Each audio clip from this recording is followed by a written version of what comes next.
ಅಧ್ಯಾಯ 2. ಋಷಿಗಳು ಬ್ರಹ್ಮದೇವರ ಬಳಿಗೆ ಹೋಗಿ ಅವರನ್ನು ಸ್ತುತಿಸಿ ಅವರಲ್ಲಿ ಪರಮ ಪುರುಷನ ವಿಷಯದಲ್ಲಿ ಪ್ರಶ್ನಿಸುವುದು ಮತ್ತು ಬ್ರಹ್ಮದೇವರು ಆನಂದ ಮಗ್ನರಾಗಿ ರುದ್ರ ಎಂದು ಹೇಳಿ ಉತ್ತರಿಸುವುದು.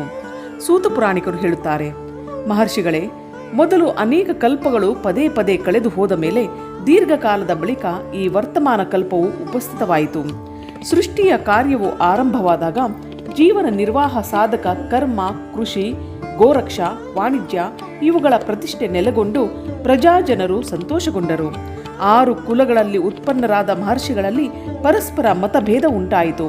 ಇದು ಪರಬ್ರಹ್ಮವಾಗಿದೆ ಅಥವಾ ಇಲ್ಲ, ಹೀಗೆ ಅವರಲ್ಲಿ ವಾದ ವಿವಾದ ಉಂಟಾಯಿತು.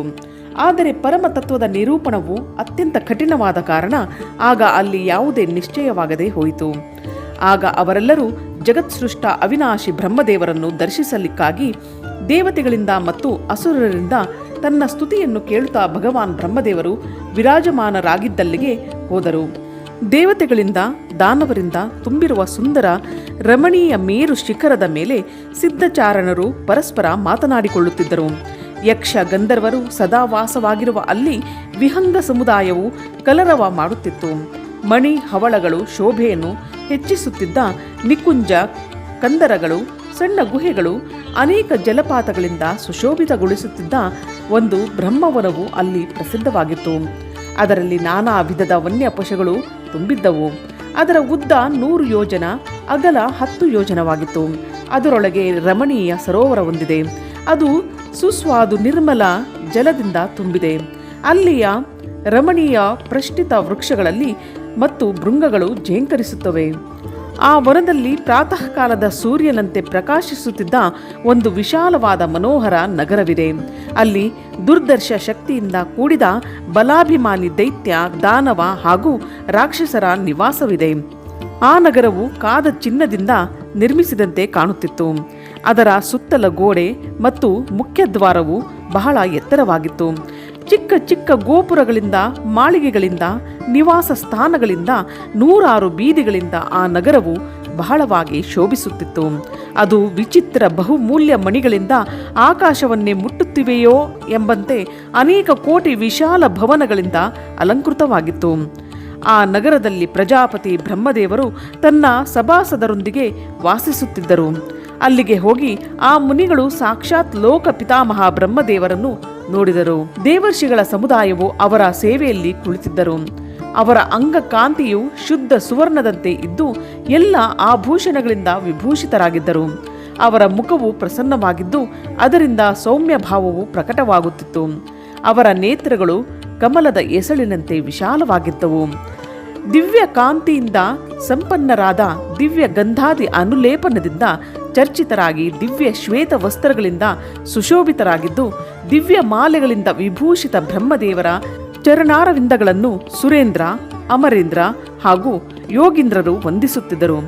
ಪ್ರಭೆಯು ದಿವಾಕರನ ಸೇವೆ ಮಾಡುವಂತೆ ಸಮಸ್ತ ಶುಭ ಲಕ್ಷಣಗಳಿಂದ ಕೂಡಿದ ಸಾಕ್ಷಾತ್ ಸರಸ್ವತೀ ದೇವಿಯು ಕೈಯಲ್ಲಿ ಚಾಮರವನ್ನೆತ್ತಿಕೊಂಡು ಅವರ ಸೇವೆ ಮಾಡುತ್ತಿದ್ದಳು.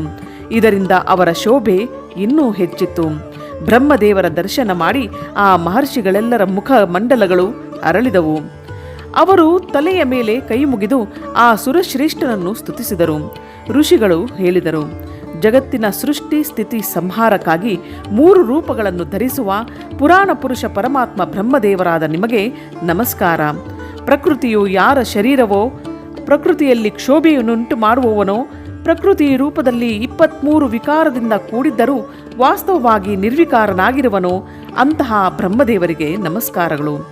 ಬ್ರಹ್ಮಾಂಡವೇ ಅವನ ದೇಹವಾಗಿದ್ದು ಬ್ರಹ್ಮಾಂಡದ ಉದರದಲ್ಲಿ ನಿವಾಸ ಮಾಡುವನೋ, ಅಲ್ಲಿದ್ದುಕೊಂಡು ಕಾರ್ಯ ಕಾರಣಗಳನ್ನು ಸಮ್ಯಕ್ ರೂಪದಿಂದ ಸಿದ್ಧವಾಗುವವೋ ಆ ಬ್ರಹ್ಮದೇವರಿಗೆ ನಮಸ್ಕಾರಗಳು. ಸರ್ವಲೋಕ ಸ್ವರೂಪನು, ಸಮಸ್ತ ಲೋಕಗಳ ಸೃಷ್ಟಿಕರ್ತನು, ಸಮಸ್ತ ಜೀವಿಗಳು ಶರೀರದಿಂದ ಸಂಯೋಗ ವಿಯೋಗವಾಗುವುದರಲ್ಲಿ ಕಾರಣನೂ ಆದ ಬ್ರಹ್ಮದೇವರಿಗೆ ನಮಸ್ಕಾರಗಳು. ಸ್ವಾಮಿ ಪಿತಾಮಹನೇ, ನಿನ್ನಿಂದಲೇ ಸಂಪೂರ್ಣ ಜಗತ್ತಿನ ಸೃಷ್ಟಿ ಸ್ಥಿತಿ ಸಂಹಾರಗಳಾಗುತ್ತವೆ. ಹೀಗಿದ್ದರೂ ಮಾಯೆಯಿಂದ ಆವೃತವಾದ ಕಾರಣ ನಾವು ನಿನ್ನನ್ನು ತಿಳಿಯಲಾರೆವು. ಸೂತ ಪುರಾಣಿಕರು ಹೇಳುತ್ತಾರೆ, ಆ ಮಹಾನುಭಾವರಾದ ಮಹರ್ಷಿಗಳು ಹೀಗೆ ಸ್ತುತಿಸಿದ ಬಳಿಕ ಬ್ರಹ್ಮದೇವರು ಆ ಮುನಿಗಳನ್ನು ಆಹ್ಲಾದಗೊಳಿಸಿ ಗಂಭೀರ ವಾಣಿಯಿಂದ ಇಂತೆಂದರು. ಬ್ರಹ್ಮದೇವರು ಹೇಳಿದರು, ಮಹಾಸತ್ವಗುಣದಿಂದ ಸಂಪನ್ನರಾದ ಮಹಾಭಾಗ ಮಹಾ ತೇಜಸ್ವಿ ಮಹರ್ಷಿಗಳೇ, ನೀವೆಲ್ಲರೂ ಒಟ್ಟಿಗೆ ಸೇರಿ ಇಲ್ಲಿಗೇಕೆ ಬಂದಿರುವಿರಿ? ಬ್ರಹ್ಮದೇವರು ಹೀಗೆ ಕೇಳಿದಾಗ ಬ್ರಹ್ಮವೇತ್ತರಲ್ಲಿ ಶ್ರೇಷ್ಠರಾದ ಆ ಎಲ್ಲ ಮುನಿಗಳು ಕೈ ಜೋಡಿಸಿ ವಿನಯದಿಂದ ಇಂತೆಂದರು. ಮುನಿಗಳು ಹೇಳಿದರು, ಭಗವಂತನೇ, ನಾವು ಅಜ್ಞಾನದ ಅಂಧಕಾರದಿಂದ ಆವೃತವರಾಗಿ ಖಿನ್ನರಾಗಿದ್ದೇವೆ. ಪರಸ್ಪರ ವಿವಾದವನ್ನು ಮಾಡುತ್ತಾ ನಮಗೆ ಪರಮ ತತ್ವದ ಸಾಕ್ಷಾತ್ಕಾರವಾಗುತ್ತಿಲ್ಲ. ನೀನು ಸಮಸ್ತ ಜಗತ್ತನ್ನು ಧರಿಸಿ ಪೋಷಿಸುವವನು, ಸಮಸ್ತ ಕಾರಣಗಳ ಮಹಾಕಾರಣಗಳೂ ಆಗಿರುವೆ. ಸ್ವಾಮಿ, ನಿನಗೆ ತಿಳಿಯದಿರುವ ಯಾವ ವಸ್ತುವೂ ಇಲ್ಲ.